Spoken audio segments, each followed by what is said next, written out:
नमस्कार दोस्तों, कैसे हैं आप। आइए जानते हैं, अगर कोई पत्नी अपने पति को दहेज उत्पीड़न जैसे मुकदमों में फंसाने की धमकी देती है तो क्या है आपके पास कानूनी उपाय। पति की प्रताड़ना की शिकायत करने के लिए पत्नियों को अनेक विशेषाधिकार दिए गए हैं कानून के तहत, जैसे कि domestic violence act, act of purity जैसे अनेक कानून बनाए गए हैं। और कई मामलों में माननीय न्यायालय द्वारा ये टिप्पणी भी की गई है कि इन कानूनों का कहीं हद तक गलत दुरुपयोग भी किया जा रहा है। और वहीं दूसरी तरफ पुरुषों के लिए बनाए गए कानूनों में के लिए कानून के हाथ थोड़े से तंग है। यहाँ कोई विशेष कानून पुरुषों के बचाव के लिए नहीं बनाए गए। यदि पत्नी अपने पति को दहेज उत्पीड़न 498A या कोई अन्य धमकी देखिए झूठे मुकदमे में फंसाने के लिए देती है या प्रयोग करती है, तो पतियों को सर्वप्रथम पुलिस में जाके इसकी शिकायत करनी चाहिए और आईपीसी की धारा 506 के अंतर्गत अपनी शिकायत को दर्ज कराना चाहिए।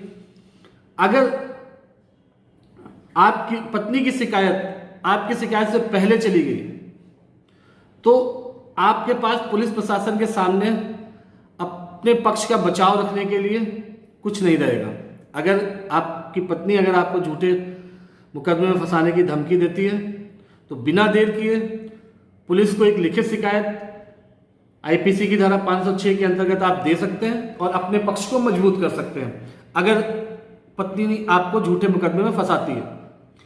और यदि पत्नी के साथ आपके संबंध ठीक नहीं है और डेली लड़ाई झगड़ा, चेतावनी ये सब होता है और घर का माहौल खराब होता है, तो एक लिखित शिकायत फैमिली कोर्ट में कराएं धारा 9 के अंतर्गत। और ऐसे मामलों में फैमिली कोर्ट काउंसलिंग के द्वारा मामलों का निपटारण करता है, निदान करता है।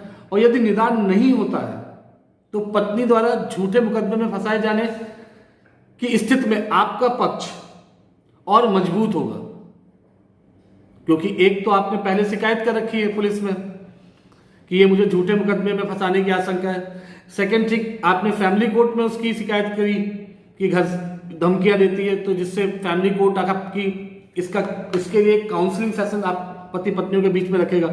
अगर उसके बाद भी पत्नी बात नहीं मानती, निदान नहीं होता है, तो ये आपके लिए आप ही के पक्ष को मजबूत करेगा और कोर्ट भी प्रथम दृष्टया आपके साथ ही खड़ा नजर आएगा।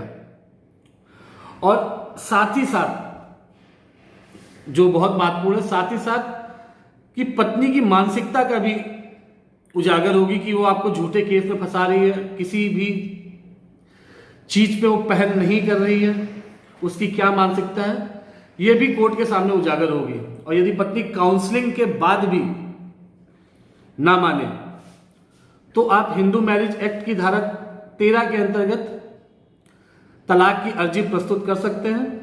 और ये सब काउंसलिंग और कोर्ट, फैमिली कोर्ट की चीजें, ये सब आप अपने साथ सबूत के तौर पे आपके पक्ष को मजबूत ही कर सकते हैं।